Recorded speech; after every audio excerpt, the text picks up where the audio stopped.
और नक्शे में देखिए, पूरा आपको इतिहास बता दे रहे हैं। ये बच्चों है ग्रीस। ग्रीस है, ग्रीस, जहां से सिकंदर है जो अटैक करेगा। यहां कैसे करेगा तो देखिए, इस तरीके से ये पूरा मध्य एशिया है।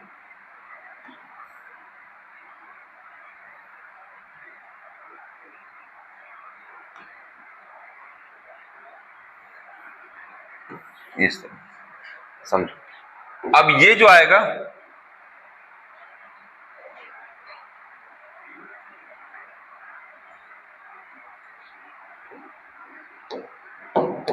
ये सिकंदर आएगा, ऐसे आएगा, और सिकंदर ऐसे।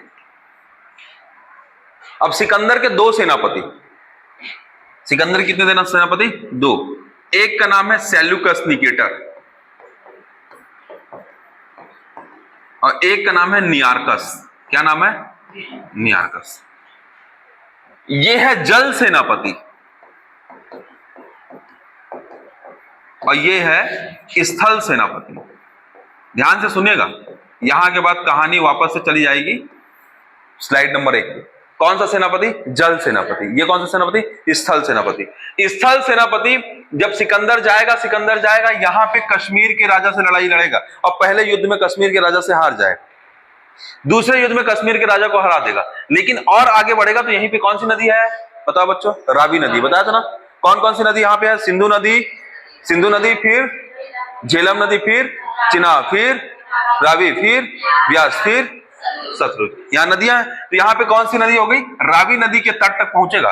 पर क्या होगा? उसकी पूरी सेना बहुत ज्यादा थक चुकी रहेगी। और याद रखना बच्चों, जितने भी अटैक भारत में हुए हैं, भारत को जीतने के लिए नहीं हुए। सब लोग इस क्षेत्र में कब्जा करना चाहते थे, मध्य एशिया को। और मध्य एशिया को जीतने के लिए लोगों को चाहिए पैसा। और पैसा जहां से मिलेगा? तो पैसा भारत से मिल सकता था। यहां आते, यहां को लूटते, फिर पैसा यहां डालते। केंद्रीय सत्ता कौन सी थी? ये थी।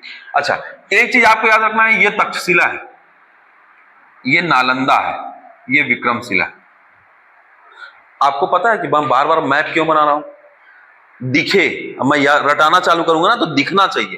तो दिखने के लिए कि ऐसा ऐसा चीज होगा, दिमाग में पिक्चर बननी चाहिए। तो आपको क्या समझ में आया? एक सेल्यूकस निकेटर था जो स्थल सेनापति था, एक नियारकस था, ये था। जब सिकंदर यहां आया, बच्चों लड़ा और 326 ईसा पूर्व में भारत के अंदर एंट्री किया, उसके बाद वापस चला गया। क्योंकि किसी तबीयत खराब हो गई, उसकी सेनाएं थक चुकी थी, वापस गया तो रास्ते में बेबीलोनिया में उसकी मृत्यु हो गई। जब उसकी मृत्यु हो गई तो दो सेनापति थे, अब दोनों लड़ेंगे कि मैं राजा बनूंगा। तो एक को सेल्यूकस निकेटर बोला कि मैं ऊपर जाता हूं तो नीचे रह। तो सेल्यूकस निकेटर इस एरिया पे कैप्चर करता है और नियारकस इस एरिया पे कैप्चर करता है। समझिए कॉन्सेप्ट, समझिए। जब सेल्यूकस निकेटर आता है यहां पे, तो सेल्यूकस निकेटर की पुत्री का नाम होता है हेलेना। और चंद्रगुप्त मौर्य जब अपना साम्राज्य विस्तार करेगा तो यहां तक तो ठीक है, अब ये यहां बार बार जाना चाह रहा है। कौन? चंद्रगुप्त मौर्य। इस एरिया को जीतना चाह रहा है, भारत का विस्तार करना चाह रहा है। तो यहां पे कौन बैठा है? सेल्यूकस निकेटर बैठा है। सेल्यूकस निकेटर चाहता है कि मैं भारत को जीतूं। तो दोनों के बीच लगातार युद्ध होगा, 3 बार युद्ध होता है। तो लाहौर, पेशावर, है ना, रावलपिंडी, मुल्तान, इन जगह के आसपास लगातार युद्ध होते हैं और तीनों युद्ध में ना कोई जीतता ना कोई हारता।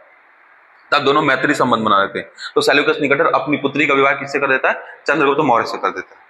और इस तरीके से मौर्य साम्राज्य की लड़ाई और इसकी लड़ाई खत्म हो जाती है और मौर्य साम्राज्य अपना पूरा विस्तार कर लेता है। मौर्य साम्राज्य के बाद कौन आएगा? अशोक आएगा। अशोक बौद्ध धर्म के चलते अपना विस्तार पूरे श्रीलंका तक ले जाता है, यहां तक नहीं, श्रीलंका तक रहता है और इसके कुछ हिस्से में करता है। तो इस तरीके से आप ये समझिए कि पाषाण काल में ऐसी स्थिति थी। पाषाण काल के बाद सिंधु घाटी सभ्यता में ऐसी हुई, तांबे का आविष्कार हुआ। फिर आगे वैदिक सभ्यता हुई, ये वैदिक सभ्यता है, ये उत्तर वैदिक सभ्यता है। उत्तर वैदिक सभ्यता में क्या पैदा हुआ? महाजनपद काल पैदा हुआ। महाजनपद में कितने महाजनपद पैदा हुए? 16 महाजनपद। कितने महाजनपद बने? 2 महाजनपद बने। इसी दौरान लोहे का आविष्कार होगा। लोहे का आविष्कार होने के बाद यहाँ के पूरे जंगल कटे और क्या हुए? बसाहट आगे बढ़ी। समझ में आ रहा है कि नहीं आ रहा? इसके बाद क्या हुआ? इसके बाद ये हुआ कि 16 महाजनपद इस तरीके से है, जिसमें मगध एकदम प्रभावी महाजनपद है। मगध में अलग अलग वंश आए, हर्यक वंश, शिशुनाग वंश, नंद वंश, मौर्य वंश। जो मौर्य वंश आया वो सबसे खतरनाक वंश हुआ, जिसमें चंद्रगुप्त मौर्य इस तरीके से चीज के। अब धीरे से सिकंदर के एशिया से और भारत तक आने की वजह से विदेशी व्यक्तियों में एक लहर पैदा हो गई कि भारत में कुछ ना कुछ है। इसी तरीके से विदेशियों की तरफ से 3 और 4 और आक्रमण होंगे, 3 से 4 आक्रमण होंगे। हिंद यवन, हिंद बैक्टीरियन, ठीक है, फिर ईरानियंस लोग आएंगे, टोटल 6 लोग हैं। अब इसके बाद इसी दौरान, और मैंने कल बताया था ना, कल क्या होगा, शक कुषाण हूण कहां से आएंगे, तो चाइना से कौन आएगा, कुषाण आने का प्रयास करेगा।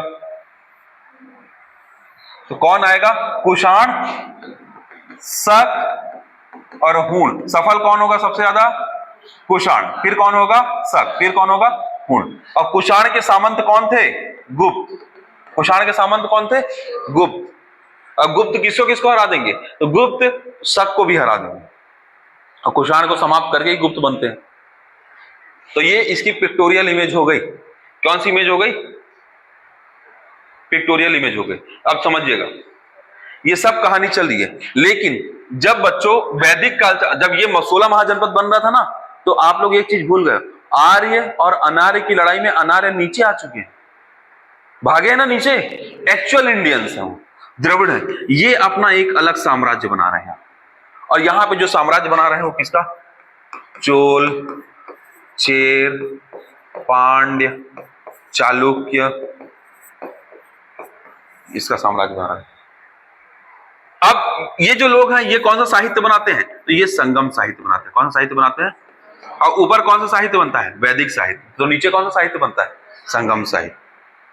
पिक्चर क्लियर हुआ कि नहीं हुआ। तो ये पूरा, तो मैं आपको ये कहना चाह रहा था, मेरे को एक लाइन समझानी थी, एक वर्ड समझाना था, ये संगम साहित्य कहां से आया, इसके लिए मैंने पूरा मैप पूरा प्लॉट करके बता दिया, ठीक है। अब ये जैन धर्म कैसे आया है, तो जैन धर्म कैसे आया देखिएगा। उत्तर वैदिक काल में क्या हुआ, 16 महाजनपद बन गए, यहीं पे कर्म कांड बढ़ गया, यहीं पे यजुर्वेद, सामवेद, अथर्ववेद और अरण्यक, उपनिषद, पुराण, काव्य सब आ गए। तो यहाँ पे क्या हो गया, कर्मकांड बढ़ गया। और उस कर्मकांड बढ़ गया तो यानी कि सब लोग ना सनातन धर्म को या मानवीय धर्म को गलत मानने लगे। वो धर्म के गलत होने की वजह से एक नया धर्म पैदा होगा, जैन धर्म। और याद रखना, जैन धर्म कहां पैदा होगा, याद रखना, जितने भी धर्म पैदा होंगे ना, सब यहां पैदा होंगे। जैन धर्म भी यहीं पैदा होगा। और जैन धर्म फिर कैसा होगा, थोड़ा स्ट्रिक्ट धर्म है। जैन धर्म की हर चीज को लोग फॉलो नहीं कर पा रहे थे, तो जैन धर्म के काउंटर में कौन सा धर्म पैदा होगा, और बौद्ध धर्म। तो जैन धर्म भी यहां पैदा होगा और बौद्ध धर्म भी यहां पैदा होगा। और बौद्ध धर्म कितने हिस्सों में टूटेगा, फिर से 2 हिस्सों में। और जैन धर्म कितने हिस्सों में टूटेगा, 2 हिस्सों में। जैन धर्म श्वेतांबर और दिगंबर। श्वेतांबर वो जो सफेद वस्त्र धारण करते हैं, दिगंबर वो जो वस्त्र धारण नहीं करते हैं। बौद्ध धर्म में कौन आएगा, तो हीनयान, जो पुरानी विचारधारा को फॉलो करते हैं। महायान, जो नई विचारधारा को बौद्ध धर्म में शामिल करने के लिए तैयार है, वो क्या कहलाएंगे, महायान। पूरा पिक्चर क्लियर हुआ कि नहीं हुआ, ये पिक्चर क्लियर होना बहुत जरूरी है। इतिहास जानने के स्रोत इतने मैं समझा दूंगा, मेरे को लिखाना एक ही लाइन है बस, उस एक लाइन के लिए मैं इतना सब चीज बताया हूं। देखो, तो जैन धर्म में भगवती सूत्र,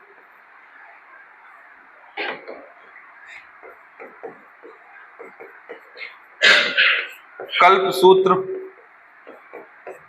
काइंड ऑफ क्या लिखते हैं, साहित्य लिखा जाता है। बौद्ध धर्म में क्या लिखा जाता है बच्चों, तो सुत्त पिटक, विनय पिटक, अभिधम्म पिटक,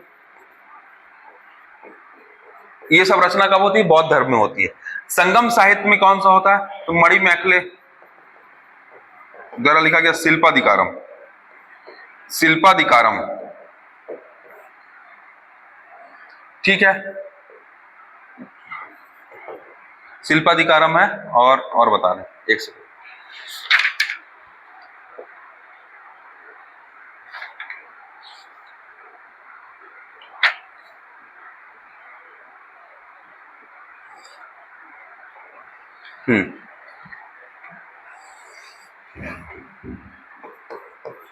ये सही लिख रहा था, जीवक चिंतामणि और तोलक्कापियम।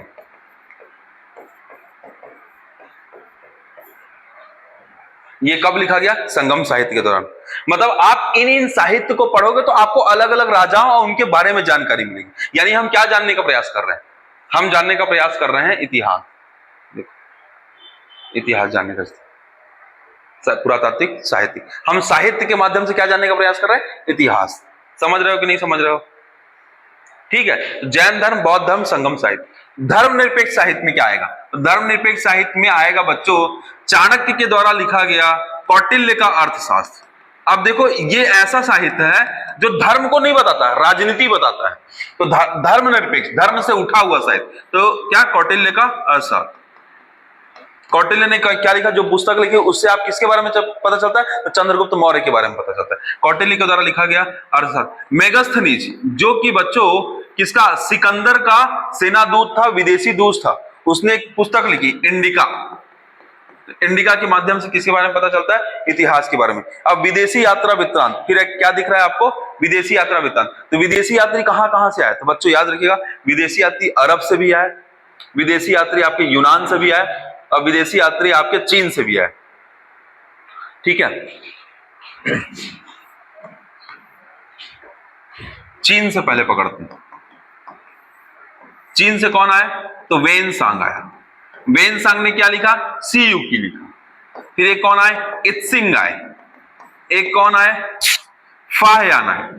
सबसे पहले फाहयान आए, फिर वेन सांग आए, फिर इत्सिंग आए। पहले नंबर पे फाहयान आता है, फिर दूसरे नंबर पे वेन सांग आते हैं, तीसरे नंबर पे इत्सिंग आते हैं। वेन सांग 6 साल तक नालंदा विश्वविद्यालय में स्टडी करता है। बस स्टडी करके स्थल मार्ग से आता है और स्थल मार्ग से ही जाता है, चीन का व्यक्ति रहता है। फिर अरब से कौन आएगा? तो सुलेमान अल मसूदी। ठीक है, और यूनान से आते हैं, तो यूनान से में प्लिनी और टॉलेमी।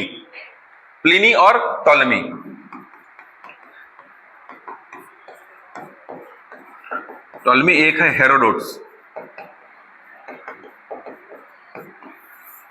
ये कहां से आते हैं? यूनान। अब आप बताइए इतिहास जानने के कितने स्रोत हो गए? 2, पुरातात्विक स्रोत और साहित्यिक स्रोत। पुरातात्विक स्रोत के बहुत सारे प्रकार, अभिलेख भी बहुत सारे, अभिलेख, फिर सिक्के, फिर मूर्तियां, फिर चित्रकला, है ना, फिर मंदिर शैली।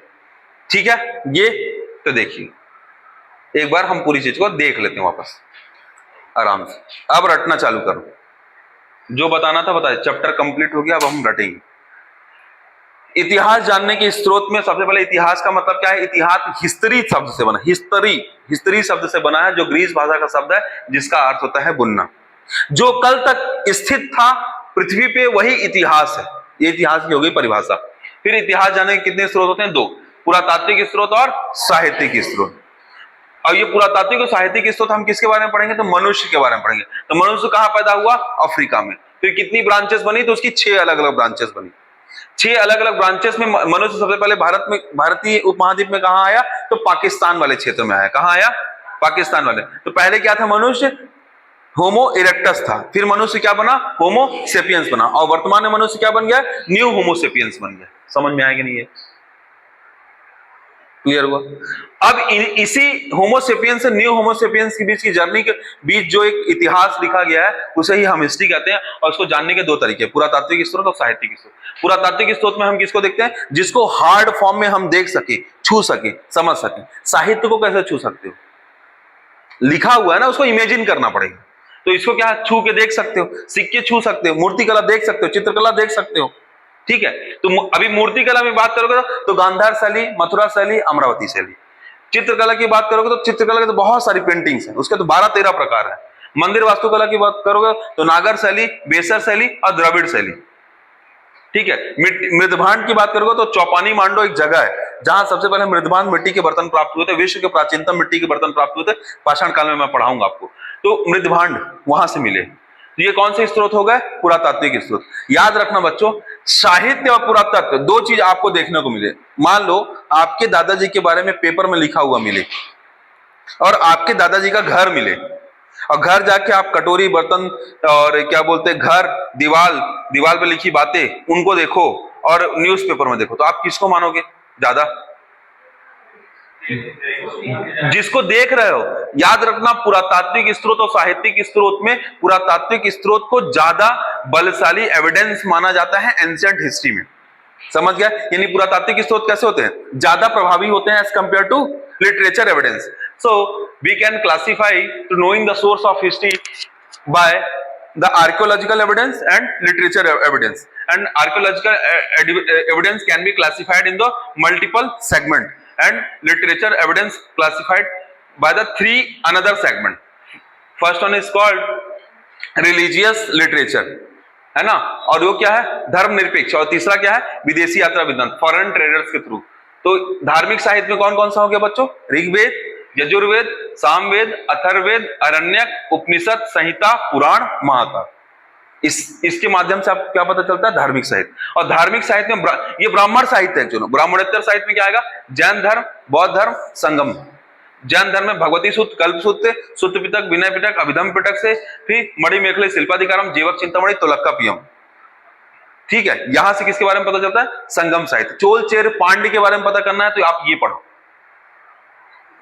अगर आपको अशोक के बारे में पता करना है तो आपको बौद्ध धर्म पढ़ना होगा। अगर आपको जैन धर्म के बारे में पता करना होगा तो आपको जैन धर्म को पढ़ोगे तो आपको चंद्रगुप्त मौर्य के बारे में अपने आप पता चलेगा। चंद्रगुप्त मौर्य जो व्यक्ति था, है ना, उसने अपने जीवन में अपने शरीर का त्याग खुद करता है, संलेखना विधि से, है ना। श्रवण बेलगोला एक जगह है, वहां जाके वो अपने शरीर का त्याग करता है। वो कैसे त्याग करता है, तो जैन धर्म के दो सेगमेंट होते हैं, एक श्वेतांबर, एक दिगंबर। वो दिगंबर का अनुसरण कर लेता है और अपने पूरे शरीर का त्याग करता है। उसके पीछे की कहानी, स्टोरी जब बताएंगे तो बहुत अच्छे से स्टोरी बताएंगे। तो धर्म निरपेक्ष साहित्य क्या है, जिसका धर्म से जुड़ा हुआ है, कौटिल्य का अर्थशास्त्र, मैगस्थनीज की इंडिका, फिर आपको हरिशेन के द्वारा लिखा गया पुस्तक, अष्टाध्यायी के द्वारा, अष्टाध्यायी पुस्तक लिखी गई पाणिनि के द्वारा। ऐसे करके बहुत सारी पुस्तकें हैं, मृच्छकटिकम, मुद्रा राक्षस, बहुत सारी किताबें हैं जिसकी हम किसके बारे में पता चलता है, उस टाइम के राजा के बारे में पता चलता है। फिर कौन सा है, विदेशी यात्रा वृत्तांत है, तो Pliny, Ptolemy, Herodotus, Sulaiman al Masudi, Xuanzang, Itsing फायर, ये यहां आए हैं तो यहाँ के बारे में लिखे हैं। उनको पढ़ते हो तो आप इतिहास इस तरीके से जानते हो। तो मोटा मोटा पिक्चर खिंच गया कि इतिहास जानने के स्रोत क्या क्या है। अच्छा, ये जो आपको ये बताया ना बीच बीच में जगह, ये सब जगह अगले लेक्चर में काम आएगा। कौन सा एक जगह याद रखना है, मेहरगढ़। कौन सा याद रखोगे जगह, मेहरगढ़। तो मैं जो जगह बताते जाऊं उसको याद करते चलो। एक जगह कौन सा है, मेहरगढ़। एक जगह कौन सा है, सोहन घाटी। एक जगह कौन सा है, नर्मदा नदी। एक जगह सोन नदी। एक जगह बेलन घाटी। अब सुनो, यहाँ पे बुर्ज होम, एक जगह क्या है, बुर्ज होम। मैं सिर्फ इंपॉर्टेंट लिखा रहा हूं। एक जगह क्या है, गुफ कराल। क्या है, गुफ कराल। अच्छा, मध्य प्रदेश में 5-6 जगह बताऊंगा, एकदम अच्छे से याद रखना, बहुत इंपॉर्टेंट है मध्य प्रदेश। देखो, एक है भीमबेटका। कौन सा है, भीमबेटका। एक है बच्चों आदमगढ़। कौन सा है, आदमगढ़। एक है हथनौरा। कौन सा है, एक है सोन नदी घाटी। एक है नर्मदा नदी घाटी। याद रखना। महाराष्ट्र में आपको जगह याद रखनी। महाराष्ट्र में एक है नेवासा। क्या है, नेवासा। एक है पटने, एक है भदणे, एक है इनामगांव। 4 जगह याद करो, नेवासा, पटने, भदणे, इनामगांव। बुर्ज होम, गुफ कराल, भीमबेटका, आदमगढ़, हथनौरा, सोन नदी घाटी, नर्मदा नदी घाटी। याद रहेगा, ठीक है। यूपी में एक मोस्ट इंपॉर्टेंट जगह है, कोल्डी हवा। चावल के पहली बार साक्ष्य मिलते हैं बच्चों कोल्डी हवा से। कोल्डी हवा most most most favourite topic, most favourite place है पीएससी के लिए, कोल्डी हवा। कोल्डी हवा के बाद देखो चौपानी मांडो। चौपानी मांडो में मैंने क्या बताया था, विश्व के प्राचीनतम मृद भांड। चौपानी मांडो यूपी में है। सराय नाहर और महदहा, ये यूपी की जगह याद रखना। ये कौन सी जगह है, एमपी की जगह है। ये कौन सी जगह है, महाराष्ट्र की जगह है। आंध्र प्रदेश की एक जगह याद रखना है, कुर्नूल। क्या याद रखना है, कुर्नूल। कर्नाटक की एक जगह याद रखना है, ब्रह्मगिरी और मास्की। ब्रह्मगिरी और मास्की। जगह सुनते चलो बस, ये सब अगली क्लास में आएगा।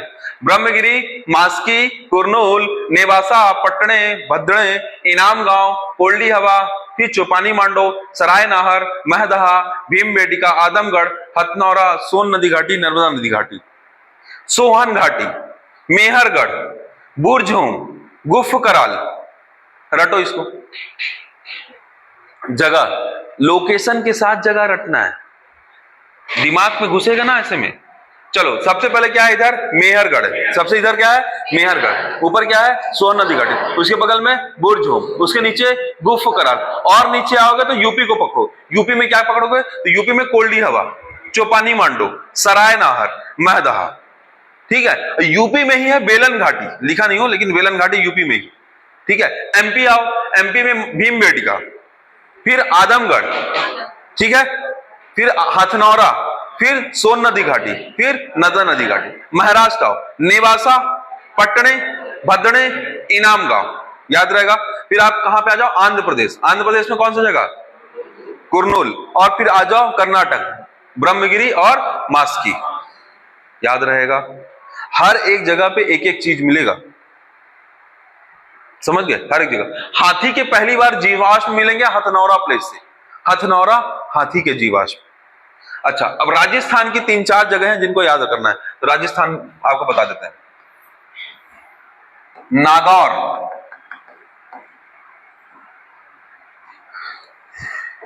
नागौर। दूसरा है बूढ़ा पुष्कर, बूढ़ा पुष्कर। अब बागौद। ये 3 जगह आप कहां याद रखोगे, राजस्थान।